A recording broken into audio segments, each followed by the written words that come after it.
name is Steve Chadwick, and I work full-time with a group, a nonprofit called Responder Life. And one of the things that's a primary responsibility of mine that we're going to talk about today is rest stops.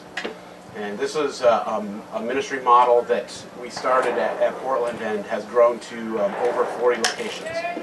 And we have a location, what they call Rest Stop, Responder Life Rest Stop East in Washington, D.C. area. That was started by a former FBI chaplain and FBI agent, Samuel Feimster, at his church. And we have a number of other ones. We have some in Coeur d'Alene, in Vancouver, Washington County, Clackamas County, other areas. But it's been a really, really amazing kind of thing. But one of the things, so I'm going to ask you, so at your churches, do any of your churches have ministry to first responders? Any kind of official kind of first responder ministry? Any? So no one here. So if your church had a ministry to first responder, what do you think that would typically look like? So you have a cop come to your church, let's just say. What's the first thing that a lot of times and I categorize myself in this before I knew better. What is the first thing we do when cops come to our church? Tell them thank you. Tell them thank you. If we get them involved, what do we do? You say, will you be the security person for our church? Ah! So I took this out. My wife used to make fun of me because I had a quote for myself in my own presentation, and I just was being dumb, and people would just go, Steve Chadwick quoting himself. But I go, police officers are ministers of peace, not your security officers for your church. And the reason I say that is, we kind of have this mindset in church a lot of times that the way you do ministry is you get the people who are the most highly qualified to do things. But the reality is God's kingdom is kind of a little different, where God takes things and he kind of turns things upside down, and he takes the least and makes them the most. He takes the weak and makes them strong. But also within churches, a lot of times we don't understand what it does, and I always tell people, like, you have a police officer, typically like in Portland, he finally gets Sundays off after 10 years of working nights. He gets to go to church with his family. He gets met at the door, and everybody knows, elders, they know he's a cop, and they go, oh, thank goodness you're here. We're thinking about putting a security team together and wonder if you would help lead it. So now you have police officers patrolling your parking lot while their family sits inside, kind of like what they do at work. And we sometimes miss that. So I would have a lot of churches that would talk about ministry to police officers, but the reality is there are very few that really have cultural impact ministry on their police officers in their community. And I get calls for Responder Life. We're mostly a Northwest organization, but we're on the web. So people look us up online and they go, we wanted to do a ministry outreach to our local police officers, so we had a banquet for police officers and their family at our church in our downtown location, and we invited all the police officers to come with their family to our church, and nobody showed up except for 4 or 5 guys in uniform. And I go, I can tell you exactly what happened. We sent the things to the precinct, a lieutenant or maybe a sergeant at the precinct said, yeah, if you guys can make it, why don't you head over to this church is doing this thing. We want to make sure that we say thank you for it. And that was it. And churches go, why don't they come?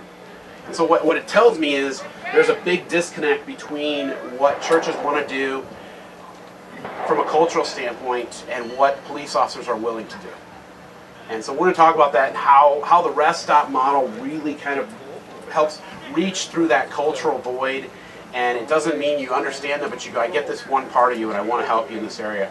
So if you could go to the next video. We have, before this video starts, this was a national campaign called I See You. And so it came out of, there was a time where they had an officer who was pumping gas, and he was pumping gas and got shot, or I think it was a female deputy in Texas, and she got shot while pumping gas. So a few weeks later, officer is pumping gas, and he turns around and there's a young man there, I don't know how old, high school, college age, standing there behind him, and he turns to the officer and says, I've got your 6. And he stood there and just watched while the officer pumped gas. And that story impacted officers. When in the community, in the police community, when people heard that story, that stirred something up. When people are standing there, because there's a sense of a police officer is guarding, and there's a really unique way that we have an opportunity to guard them that they can't even guard themselves.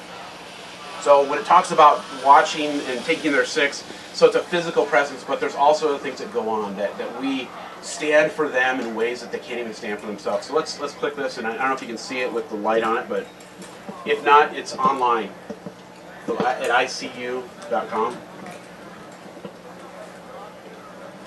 Dear officer, I want you to know that I see you. I see you choose the booth in the restaurant that allows you to have your back against the wall. I see you pulled over, 2 hours past your shift, as you finish your reports under a streetlight. I see you as you direct traffic in the scorching heat, the gusting snow, and the downpour of rain. I see you as you watch mainstream media crucify your character while minimizing your cause. I see that you are tired, frustrated, and misunderstood. I see that you are hurting as the world watches you bury your brothers and sisters that died because they were guilty of one thing, wearing a uniform with a badge. I see you. I see that you are flesh and bones just like me. I see your cause, and I want you to know that I appreciate it. I hear you. I hear the sound of the garage door open after a long night of consistent tragedy. I hear the sounds of your heavy footsteps, and I can instantly tell what kind of day it has been for you. I hear the sound of your duty belt hit the kitchen table as you relieve your back from the 30 extra pounds you've been carrying all day. I recognize the sound of Velcro as you unstrap your body armor and your work boots. I hear the sound of your little boy's bedroom door open as you enter his room. I hear the sound of you kissing his cheek and whispering that you love him. I hear the sound of your heartbeat as you choose not to share your day because you know that it will only scare me. And even though you do not speak, I still hear you. I still know that something happened on your shift that has broken your heart. I feel you. I feel the difference in the way you hug me before you leave to go to the grocery store, and the way you hug me before you leave for one more night on the beat. I feel the grip of your hand as they wheel you back to surgery to fix an injury you have sustained on the job. I feel the wetness of your tears as you try to make sense of the tiny life that was taken by the hands of your parents. I feel the sigh of relief when you see your little boy running towards you after you've experienced too much darkness in the world. I feel the sinking of your morale as you watch a very vocal and sparse opposition flood social media with their misplaced passion for your idea of justice. I feel the way you look at me as you read that one more of your brothers or sisters have fallen victim to a hate crime. We both know it could have been you. I need you. We need you. I know the world is making you feel like the only allies you have can be found in each other. I know that it is becoming increasingly more difficult for you to put your life on the line for a world that has seemingly turned their backs on you. But I also know that won't stop you. What the world seems to forget is that you don't suit up every day for their approval. God knows you don't do it for the money. You do it because it's your calling. You do it because you believe that you can help goodness persevere in the face of evil. You've chosen to be a warrior. And warriors don't hang up their hats because of the opinion of someone else. I wish I knew how to fix it. The only thing I know how to do is support you. I'm aware that there isn't a magic solution that will make the world see you for who you are. I just want you to know that I see you. I need you to know that you are appreciated by a vast majority who is in your corner. You are honorable. You are courageous. You are worthy of a nation's support. We see you. We hear you. We love you. Thank you for your service. Thank you for your sacrifice. Thank you for getting up one more day to protect my family. You are undeniably my heroes.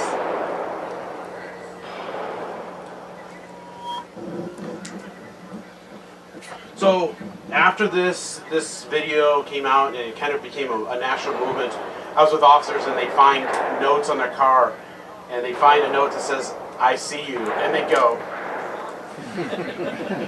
Kind of like so it's like I love the idea of this. I love the idea of being aware of what they are, but that is just the start. That's just where it starts, and it needs to be more than that. If you go to the next slide, we got the new guy doing the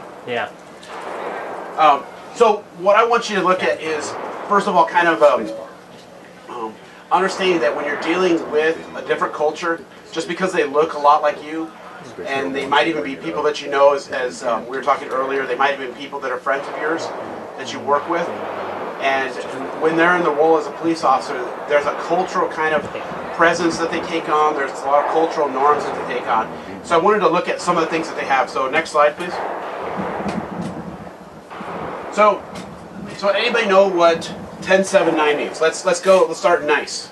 So 1079 means what? And every agency has a little different, so I know it's not going to be exactly the same. Some do 107. So anybody know what that means? So if someone gets on the radio, Brian, like end of the day, maybe it says 107.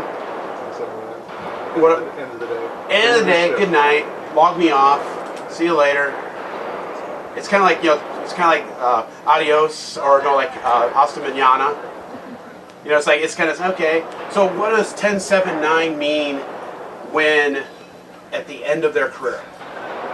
So you have a different situation. So remember, it's the same thing. So culturally, that phrase means a lot of different things. So 1079 end of your shift is like this kind of like, usually at Portland, it's motor officers on motorcycles that don't have an MDC to log themselves off. They'll kind of announce the 1079, you know, and then maybe go to court. But they have this, and then just kind of announce it. Then you have this other thing, which is one of my favorite things in the Bureau. People have known that they get the last chance at the end of their career to talk on the radio. And I'll say this. So in police culture, why is radio so sacred? Does anybody know? Why is it so important? Why is it so guarded? Does anybody know? It's communication between one officer and the other. Communication for what? Their safety. For like chatting about groceries? No, it's about their safety. So one of the secret things when you're a new officer, if you get hired by an agency, one of the best things you do to not get veteran officers mad at you is chatting on the radio. Because they know that moment when you need that radio and someone's going, I'm stopping, I'm on the side of the street, we're down a little bit from this, and they're just kind of chatting like they're just talking to you and me, you know, like we'd be at a grocery store. And they're hogging the radio. We had a situation a couple weeks ago in Portland where we had simultaneous incidents. We had a stabbing that occurred where the guy still had the knife and he was wielding it against people. And then while that happened, 30 seconds later, or I can't remember which one came first, there was an officer involved shooting. So the one stabbing one couldn't get any airtime. They had to switch to a different net to find airtime. They're in a very big crisis situation.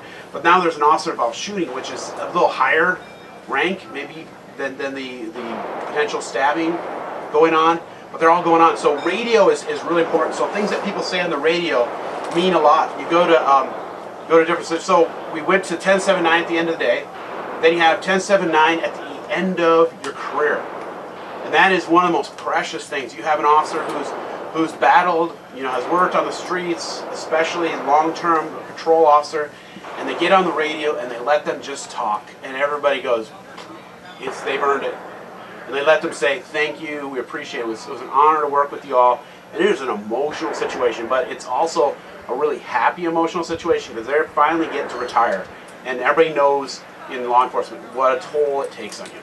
So they get to end their career and they say thank you, and they call certain people out on the radio, thank you dispatch, thank you, you know, enjoyed working with all of you, 1079. And that's one. So the final one is the saddest one. That's the one at funerals. And this is the part where a lot of officers will go through funerals and it doesn't get them emotionally until they get to the last call.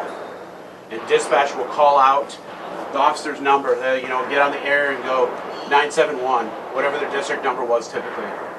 971. And they're calling out, trying to get them to answer, but they died in the line of duty. And they go 971, 1079 for the, or 107, whichever the agency is, 107 for the last time. We have to watch from here. And that's a really emotional. So culturally speaking, radio and the language and things on the radio are really important. They're kind of a language of their own. They're a culture of their own. So then the second thing I want to talk about is the culture of safety. So I had to learn this thing when I started as a chaplain. So I had some natural tendencies that got me in trouble with the cops I was riding with. So I'd be out and there'd be someone who's, let's say, a heroin addict with sores all over their hand. And they'd go, "Oh, police chaplain, what does that mean?" And I just would go, "It just looks like you're really struggling." I was just sitting there praying for you, just praying for you, that God would give you some hope. And they go, "Thank you so much," and reach out that hand. And I would instinctively go, grab their hand. So you think that's a compassionate thing to do. So now what is that officer thinking when I climb back in his car the rest of that shift? My hand is like this giant monster chasing them until I rub hand sanitizer on it and clean it. Because there's some things that they have. So they have personal safety. So learning about their personal safety. When we set up rest stops, one of the things we tell people is nothing means "I love you" to a police officer like a big thing of hand sanitizer. Like typical things, there's some officers that will hug, not very many, but most of them do fist bump, and then they hand sanitize the end of their hands. They're very germophobic. They live in a dirty, gross, disgusting world. I had an officer, his wife was talking to me that one of the greatest things she learned was if she could clean their house and get it really clean for when he came home, it would change this whole day. Because he'd go to these gross, dirty places and they had kids that would be messy. He'd come home and the kids would have the house torn to shreds, and he'd go from dirty, disgusting homes to dirty, his own home. And she found if she could just keep the place clean when he came home, that was a huge benefit to him. So there's two kind of safeties that we want to talk about. One is their personal safety that officers have. Then there's another one that's family safety, and that is an even higher level than their personal safety. So we talked about the church that wanted to have the banquet for officers and their families in a downtown location, and they invited them and nobody came and they didn't understand why. Why didn't officers go to that with their family? Because they reveal their families. It's basically, so one of the things we tell people to do is not advertise things as police. Because churches want to go, we want to support the police so much, we want to tell everybody. So the police officers, they go, this advertising, there are police officers here, come kill them, or come hurt them. And so you have to kind of get through those things and begin to understand that, Damn it! Shit. all right? So one of the things that happens is they have their personal safety and then their family safety. So if you have an event and you're trying to involve police officers in it, one of the best things you do is not call it a police officer event. If you really want them to come, and we've talked, and I know a lot of us have been part of those situations, and it's just a really funny situation. So you have personal safety, and then their family safety is even more. Next slide, please. So I wanted to put some words in there, just cultural words, things that police officers say. I've been collecting these that mean something totally different when you and I or like other people might say them. So a police officer said to me once, he goes, "I'm really hoping to get into prostitution." What does that mean when a police officer says that? Buster Jones. Prostitution detail. Because you know why he wants to get into prostitution detail? Undercover? Because he gets weekends off. Oh, whoa. He also the work. He likes the work. But when you're starting off, you're trying to get better days off. You're trying to get day shift. You know, a lot of times you're trying to get better days off. Some officers, anyway.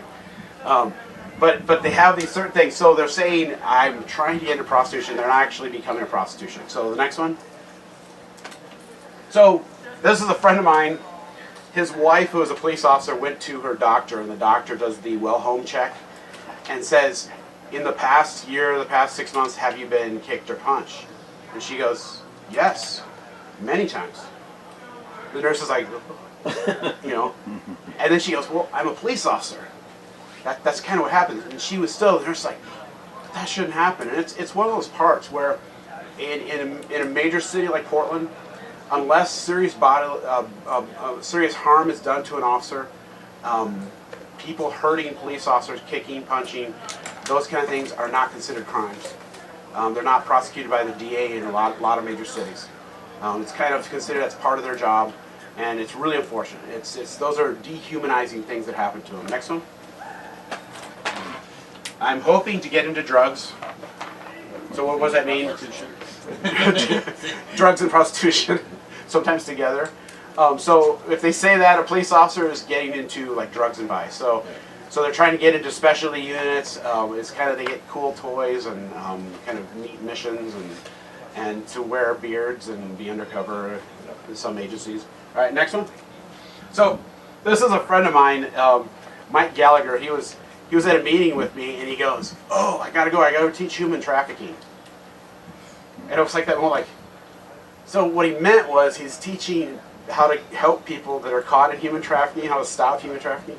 But he just kind of said this phrase, and you kind of have these things. So I say this, it's kind of that part, when you enter in, you're taking care and you're ministering to law enforcement. It's similar to a foreign language. It's similar to a foreign culture that you have to kind of assume some of the things you're hearing, you're being part of is something that's foreign to you. Next. So these are some things, questions. I have to do with the why. So some of the things that happen when you are ministering to the police, their humor is different. My wife told me that when I started working as a police chaplain, I found my home for my dark humor. So I'm at a traffic stop where two drunk guys ran into each other going the wrong way on Martin Luther King in downtown Portland. And it's just funny, they're like trying to yell at each other on their house. They're not really hurt that bad. And they're both going the wrong way, and they both hit each other, and they're the only ones injured. And I turn to the officer next to me and I go, "I hope someday I die quietly and peacefully like my grandfather, not yelling and screaming like the rest of the people in his car." And so the officer turned to me and started laughing. We're just standing there kind of laughing about that. It's just that you have these dark, sad situations, and you just kind of laugh, and you're not mocking, you're just kind of going, "Man, this is a hard situation." You just kind of deal with it with humor. The other part is that police officers, and you'll deal with this when you have a rest stop, is their shift schedule is constantly changing. They'll go to times where there's crisis. When we had protests, they put the officers on 12-hour shifts, 7 days a week. They'll do things like that just at different times for different reasons. You have officers who get promoted to a different job and they're on days, and then they go to sergeant. Now they're at the bottom of the seniority list for sergeants, and now they're on nights, and they're working on weekends. So you have the shift, the day of the week off. I'll have officers that tell me, they go, "Hey, let's meet next week on Monday." Or they'll go, let's meet next week on Friday, is what he said. And he works Sunday, Monday, Tuesday, Wednesday. And so his Friday is Wednesday. And so in his head, Friday was Wednesday. But he said Friday, so I'm like, Wednesday. He goes, "Where are you at? I thought we were meeting on Friday." I'm like, "It's Wednesday." He goes, "Oh no, my Friday." And they have this weird world. And so you kind of have to get used to that. So one of the things too that's interesting, when you're ministry, you're taking care of law enforcement, the thing that keeps them alive is also one of their biggest weaknesses. So the thing that keeps them alive is their strength, their resilience, their ability to keep going and stuff. And at the same time, they just keep plowing ahead. I told the story earlier. I was with officers after a young man had taken his life, and it's about 35 degrees out, and we're sitting for about 6 hours waiting for the ME to show up. And we got done, and we're standing outside kind of talking about, what happened. And I asked, "How are you guys doing?" And they looked at me and said, "Oh, I'm a little cold." I'm okay, I'm cold. And it hadn't, the emotion of the situation had not resonated with them. They were just kind of thinking about how cold they were. It was just that part of it. And they have this like, I'm fine, I'm just cold, I'll just go inside and get warm. And it's like, we were just in a really tragic situation, and it has an effect on us, and kind of those parts. So, last thing on this page, slow processes, unless something really big is happening, then everything goes at 100 miles an hour. So you try to get stuff done. Churches and other groups have tried to build alliances, and they're trying to make programs with the police. And then they walk into a precinct 6 months later, and there's now new precinct commander, new captain, new leadership, and they have to start all over again. So you have this kind of grinding political process that happens. But then at the same time, I'll go to precinct, and we had an officer who was shot. His canine was killed, and I was pulling into Central Precinct at about 5:30 in the morning, and I see Central day shift officers sprinting down the street across to the parking garage where their cars are, and I go, "Something's going on." You just kind of see that, where it's normally it's kind of that slow-paced morning. They don't get there normally till 6 o'clock, 6:30 for a 7 o'clock shift. And so you get there, and there's things happening very, very quickly. Next one, please. This is about a, yeah, I'll play this one. This is about a Worked as friend a of school mine. resource officer 4 years, an instructor over the course of 10 years, and about 15 different disciplines, tactical or SWAT team for 6 years.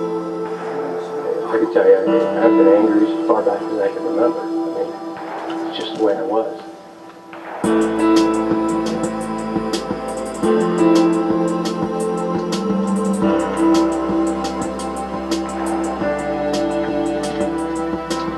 The change is the aggressiveness, the rage I seem to always feel, going to bed angry, waking up in a rage. I mean, I noticed that within a couple years of being on the job.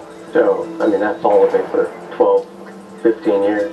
Drinking was a huge coping mechanism, which progressively, of course, got worse. But drinking's real easy for a cop to get mixed up in, because it's highly acceptable. Two, if it gets out of hand, no one's going to say anything to you.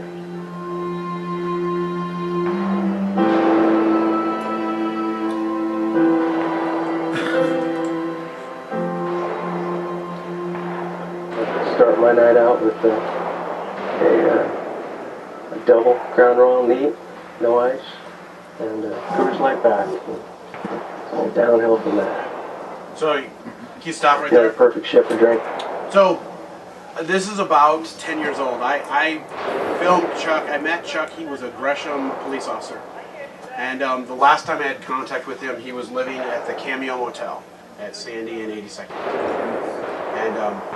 And this was a guy I met through a friend of mine, and we did this interview. And I remember watching this video and seeing him smirk when he talks about it. Did you see that?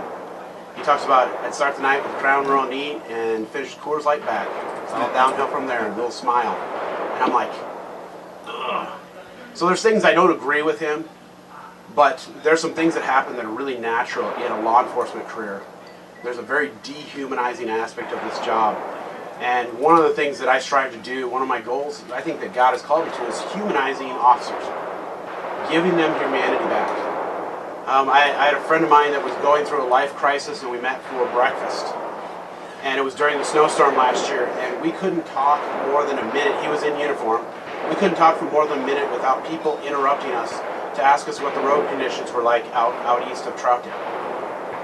And we're talking about something really important, very emotional kind of situation. And because he's in uniform, everybody kept interrupting him. And I just thought, that's that part. Officers do not have emotionally safe places, physically safe places to go to. And that's where the whole rest stop model kind of grew out of. Can you go to the next one? So I realized when we started doing the rest stop, we developed this program, and I realized that with churches, that it's really teaching kind of a missional approach to reaching law enforcement. So how many of you remember the story Pete's Child? You read that book? So you know the story, Don Richardson. So what happened? Can you tell me the synopsis of it?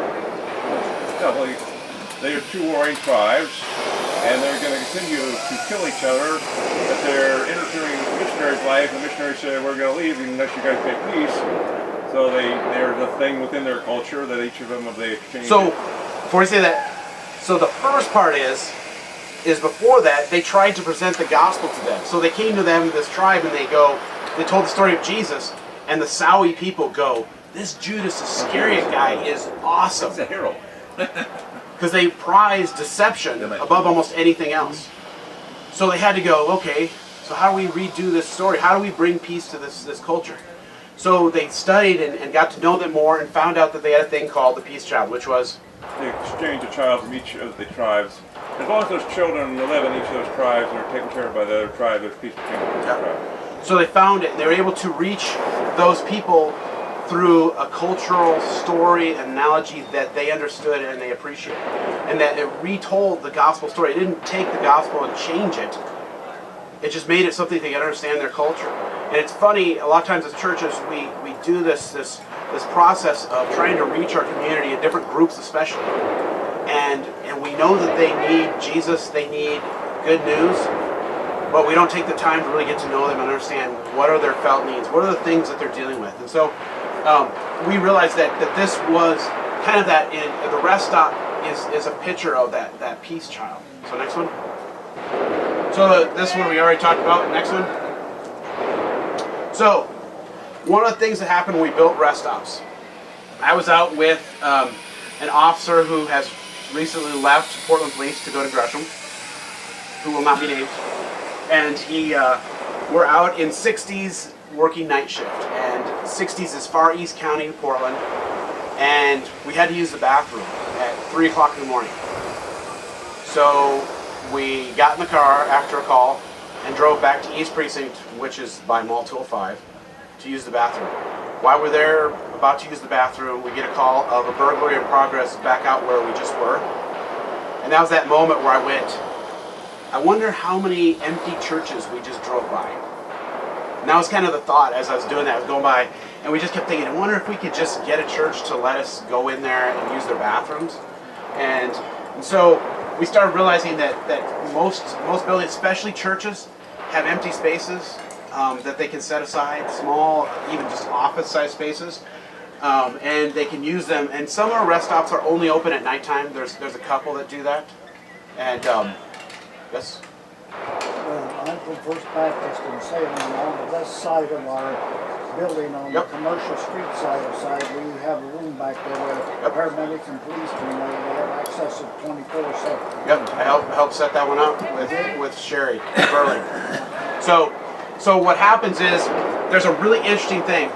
When you do this for police officers, one of the things you have to understand with police officers, when they're in uniform, very few people go up to them and do things for them or are nice to them without wanting something from them. They carry a lot of weight in our society. People walk up to them, they want them to fix their speeding ticket or tell their neighbor to stop parking in front of their house, or even more ridiculous things that you could possibly imagine. But what we do is we say, we want to care for you. We care about you. We want to serve you. And that's kind of entering into that situation. So next one, please. This is our rest stop video that kind of shows a rest stop and I think interviews. This is a newer one, I think. Yep. Here we have a phrase we use that they get called everybody's worst day, over and over and over again. When I first started doing rest stops, I'd go to churches and sometimes people would ask me, why would a law enforcement person need a safe place? They have the best job in the world. And it was this glamorized kind of TV version of what an officer did. Can you hear that okay? And the reality of what they do is very difficult and painful. The Spawner Life started in 2003, and it was started by Dave Williams. And he wanted to find unique ways to administer and take care of first responders, and especially law enforcement, which is really sometimes difficult to find ways to take care of them. So rest stops became kind of that unique place where we could go into areas and provide simple, basic things that law enforcement community really needed. Places where people from the community could take care of them and to love them with no strings attached. Well, one of the things that I think is really unique about this specific rest stop is it's kind of off the beaten path. I like the fact that it's away from the main road. You have an opportunity to actually come in here. You can decompress from a call. You can actually, get with your fellow co-workers. You can have a safe place, and it's just an opportunity for you to relax for a few minutes before you go out and take the next call. But when you come here, it's almost like you're going home. The atmosphere is great. You've got nice places to sit down. So, you can come here and make a phone call. You can come here and have lunch. You can come here and do reports. We actually will come to the rest stops, and a lot of the guys will put their business cards up with a little personal message that says, hey, thank you for doing that. Last year, we opened our 40th rest stop. And it's been the last few years, we've almost doubled each year. I thank Good Shepherd for this rest stop, for this opportunity. And I remember sitting in the living room and thinking about officers on a cold February day, pushing people out of the snow and ice. and be able to come in here and fire up the gas fireplace, and they'll sit here and dry and feel cared for. And I was at that time thinking that would be great to finally see this place being used in that way is just beyond my expectations.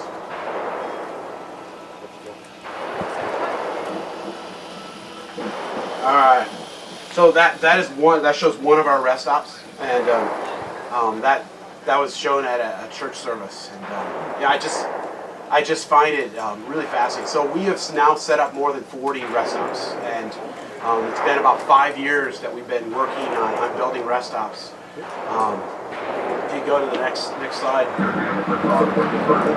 go to the next one. That's different. I put that in there.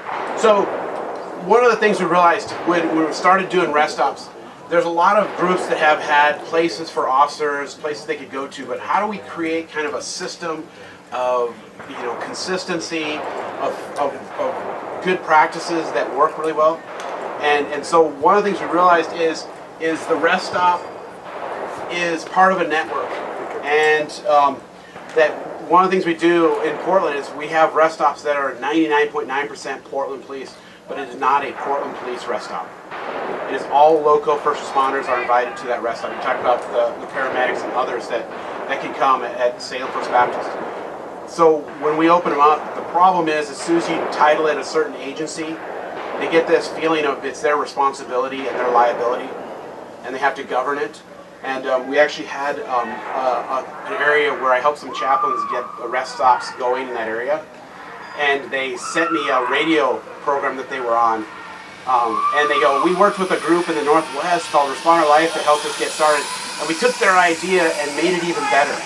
We developed policy about how our rest stop is used. So when officers show up at the rest stop, they have to log in on the air and announce that they're at the rest stop. And then when they're done, they log off. And I can tell you exactly what happened. They sat down with a lieutenant somewhere who went, oh, no, this is going to be, the Wild West. We got to make rules. We got to have this. We got to have this set up, because what they did in the process is a friend of mine went through a very traumatic event as an officer, called me up in the middle of his shift and said, hey, can we meet at this rest stop? In that situation, that he would have had to log in on air and announce that he's going to this rest stop, and we went there, and so you've taken away that opportunity for him. So one of the things we do is we realize that agencies write policy for that minute 1% or less. So anytime a person makes a mistake, they go, how can we make a rule to keep that from happening? Rest stops, we go, how do we resource the good people and stop slowing them down? It's kind of like the old church adage when they have the copy machine and somebody, copies their face on it or other things. And they copy and someone finds this photocopy of not church official things. So they go, we're going to make a list and have people sign in. So you go, so who does that actually stop? Because people don't write, I'm copying my backside on the copy machine and sign in. No, they just do it. And so all the other people who aren't doing that are slowed down. And so what we tell officers is when they come to our rest stops, we go, we trust you. I can't tell you a more arduous process than becoming a police officer. People talk about, it's harder to become a beautician and different things. No, it is not. No way. When Portland Police goes and they have 100 people apply, less than 2, 3, 4 of those people sometimes make it through the initial background. And then they go through about 1.5 years training process before they're able to kind of work as a police officer. It is a very arduous process. It is very difficult to go through. And so one of the things we do is we help churches understand how to enter into this relationship with police in a very careful way. They're not making up an alliance with the agency. They're connecting with Responder Life, who's kind of brokering this rest stop. So next one, please. So one of the things we do is just helping people kind of focus on what the rest stop is for. When you open a rest stop, a lot of times people will say, oh, we keep having transients in our back lot of our church. It'd be nice to have police officers parked in here. And I go, although that's true, we don't talk about that. That's not what a rest stop is about. That is when you have police officers drive by, that is a byproduct of them going by. But when we have a rest stop, what we talk about is the benefit and gift that is to that entire community. So we have people will say, oh, it must be really nice having police cars. And that whole neighborhood likes having police cars there. Yes. And so we help them kind of understand how you have language and ability to talk about it. The other part is that we show as we showed the video of Chuck, the statistics are against, it's pretty low statistically that an officer will get shot and killed in the line of duty. That's pretty low. But it's pretty high that they're going to go through divorces and have relationship problems and have depression. There's one statistic I heard, 1 out of 3 officers suffers with PTS, it used to be PTSD, PTSI, at some point in their career. 1 out of 3. And I don't know, there's a number of people that go back and forth on that number, but there's a lot of them. There's a lot of them that struggle through the situation they have. I spend a lot of time with guys after major incidents and sit and talk to them and ride with them in their car. And it is always painful for them when they're involved in a shooting, they're involved in the death of a child. Those are things that just do not leave them. So one of the things that happens is we give them a safe spot.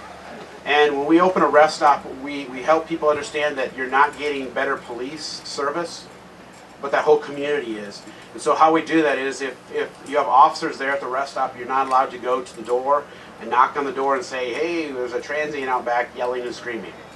You call non-emergency or 911 like everybody else, and just like a regular person in the community.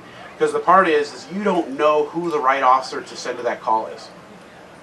You don't know where they just came from. You don't know if they just came from their worst nightmare and they're just taking a break to just get their mind straight. And you go and knock on the door and ask them to tell the guy crazed out on meth to leave. That's maybe not the right person. So we trust the emergency dispatchers to send the right person, and we don't enter into that system. So next one, please. So another thing is the rest stop is in a non-contact space. I realized very early on that there are some officers you can walk up to and chat with them and they're fine. But most police officers are introverts. Kind of interesting. So they do a job where they take on this persona of kind of being an extrovert, where they're telling people what to do, they're taking control of the situation. But they do it not because that's who they are, but that's what their responsibility is. Most police officers outside their job sit toward the back. You know, they are not involved. They kind of stay out of conversations a lot of times because it's hard. I mean, even as a police chaplain, my wife makes fun of me that I'm, Debbie Downer. Because people go, oh, police chaplain, that sounds very exciting. What do you do? I go, well, I tell people their family members are dead. It's like, I'll talk to someone else. So you have this weird, strange world that you live in this police culture. And so when we go to them and we say, we are not going to bug you, the interesting thing is, in that culture, is that gives them the opportunity to actually want to talk to you. If you go talk to an officer who doesn't want to talk to you, you're going to probably burn some bridges. They're not going to want to talk to you. But if you go up to them and say, hey, you're here for the rest stop, thank you so much for what you do, you know how to get to it, and walk away and leave them, they'll go, that was different. And that is intriguing. That's something, so culturally, that helps to draw them in, is to give them their space, understand and respect that. So we talked about the emergency access through 911. Next one, please. We have another video.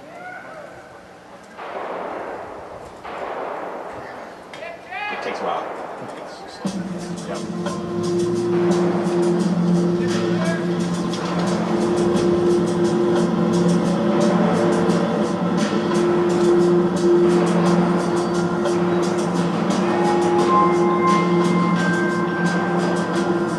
Just one block east of downtown Los Angeles is one of the most dangerous, overlooked, marginalized places in the United States of America. And that's Skid Row. Skid Row is a place where horrible things happen all the time. Women and children are the most vulnerable to the crime, but you also have gang members and drug dealers who sell drugs near rescue missions and hinder efforts to help people in the area. This is where I work. This is where God called me to be. And I believe that with my whole heart.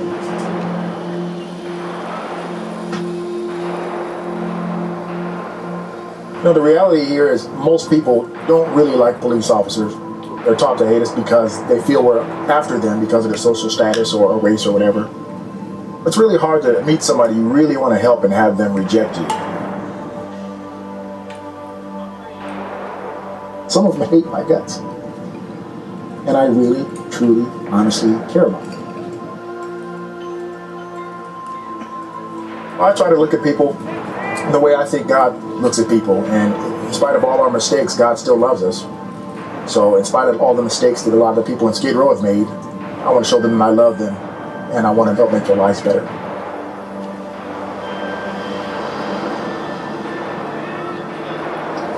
You got to get out of your car sometimes, remove your judgmental idea about who people are and what a good person should be, and and get out there and get to know these people, because you'll find that even though some of them have a lot of problems, severe problems, mild problems, they're people. And they feel it. That's it. That's the real deal right there. Look at you. All right. Deion Joseph, call me Deion. They're told police hate you. But I destroy that theory when I get out in the street, because those folks will test you. If you say you care, they're going to hold you up to it. Okay, Joseph, you care? Put me in some housing. The Deion? Yes, Deion. Yeah. If you're interested in some 90-day housing? Yes. Okay. What I want you to do is Thursday, go see my friend. She's a wonderful lady.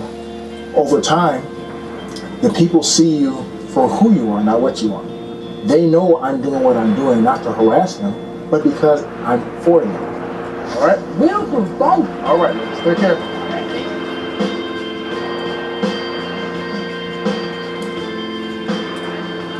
Hey, how are you?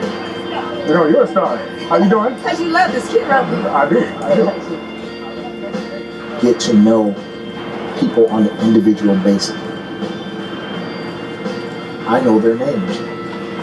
I know when they've been sober. I know when they're high.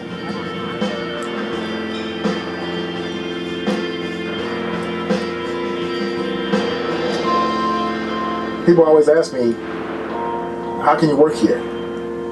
How could you sit here all this time? My faith in God is what keeps me from packing up and leaving town. This is my assignment. It's like a driving force that keeps me having faith in this community. That says, don't let him go yet, Deion. Don't let him go.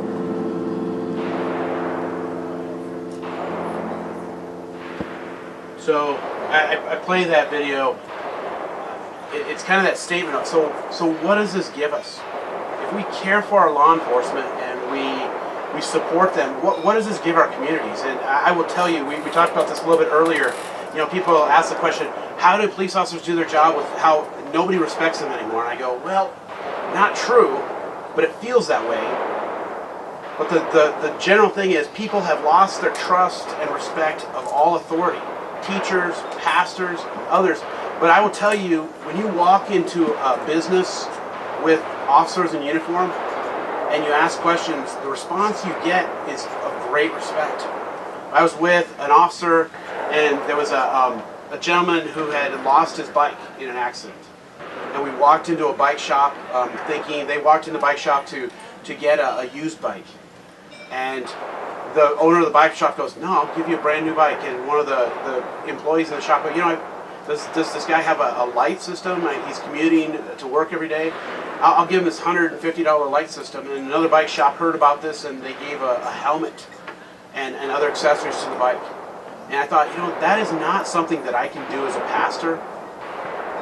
But when police officers do that, and so you look at Deion and you look at the things that he does in his community. So did you hear? So what are the words that he says that are really important words from a faith standpoint? Why does he do what he does? Because God assigned him there. Because God assigned him. So that is that transcendent cause, because you will be told in your job as a police officer, your job is to do this. And then you get a new chief and you're now doing something completely different. You're told. But at the base, it's still the exact same thing. It's still shepherding and caring for the community as an officer. And when you have people who have that transcendent, faith-based cause, it is transformational in our community.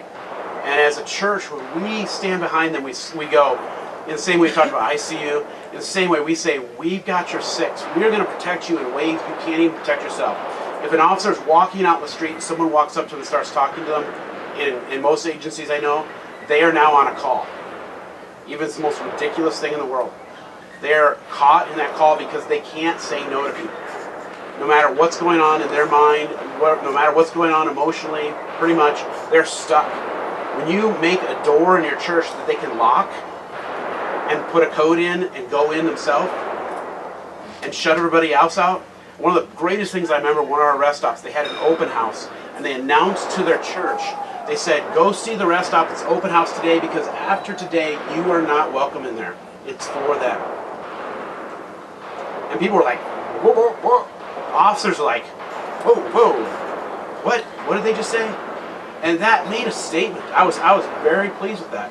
When you protect that sanctity and you protect that place for them, it says amazing things and it starts equipping people. And I'm not going to take any more time. I wanted to give time for questions, but you can. This is a friend of mine, Mark DeLong. He talks about Easter service and the way he goes as a minister of peace to community. And we have officers throughout this country that do this. And so one of the ways you can enter in a partnership with them is through rest stops. And it's fascinating how many rest stops have provided ministry opportunities for churches. A kind of problem in our modern church is, as the church begins to grow, the community deteriorates around that church, and at some point your elders, your pastors, your leaders in your church now live 10, 15, 20 miles away from that church and commute into this bad neighborhood. And that happens at my church, it happens at a lot of churches I see. And so the natural thing is you kind of lose connection with the hurt and suffering of your community. But there's somebody that's so intimately connected with that, your local first responders.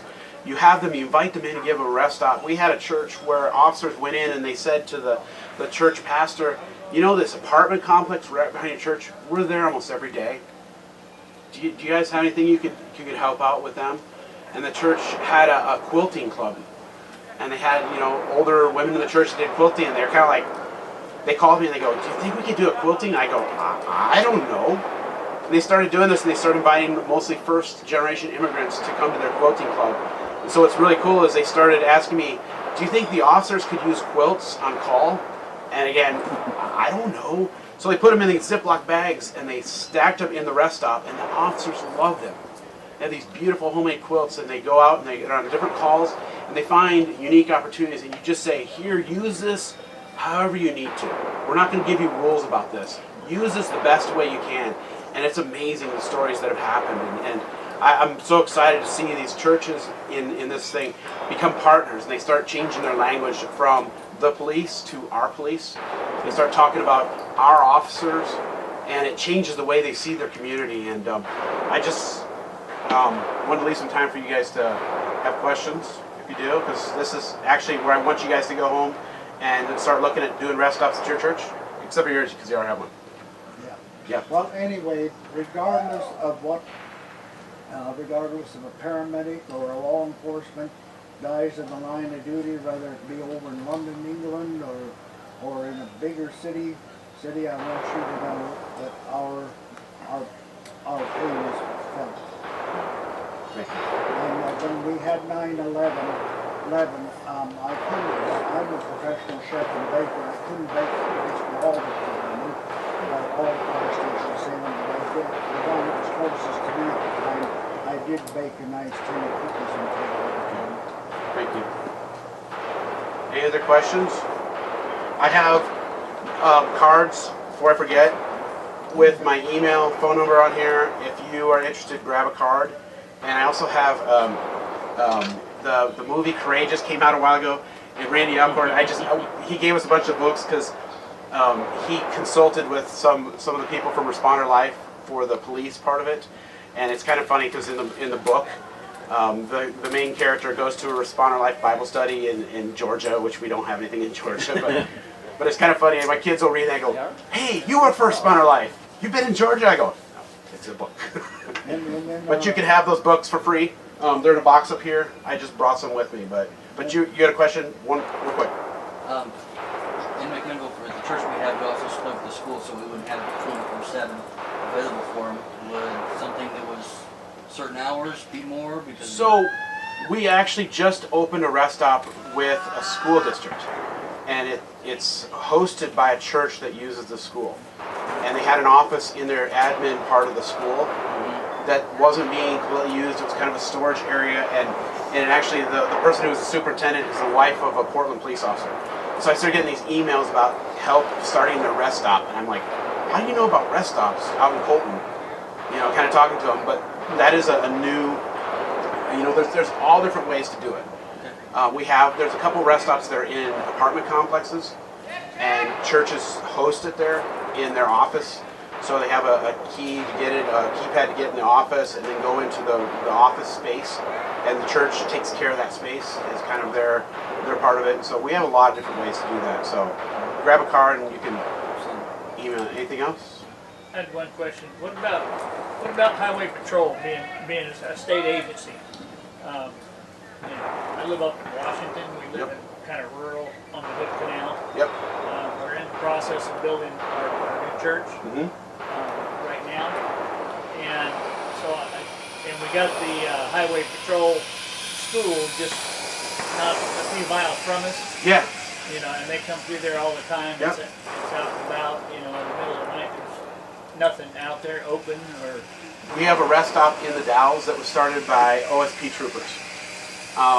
They're to me, like, to be honest, like when I start doing rest stops, like when you watch police videos of like city cops in situations, it's like something bad happens and all of a sudden like 10, 15 people are jumping in the fray. And you watch a video and it's a state trooper from somewhere, immediately my stomach goes, ugh, knowing how far their backup comes from. And they're trying to get onto another net sometimes to get local people to come help.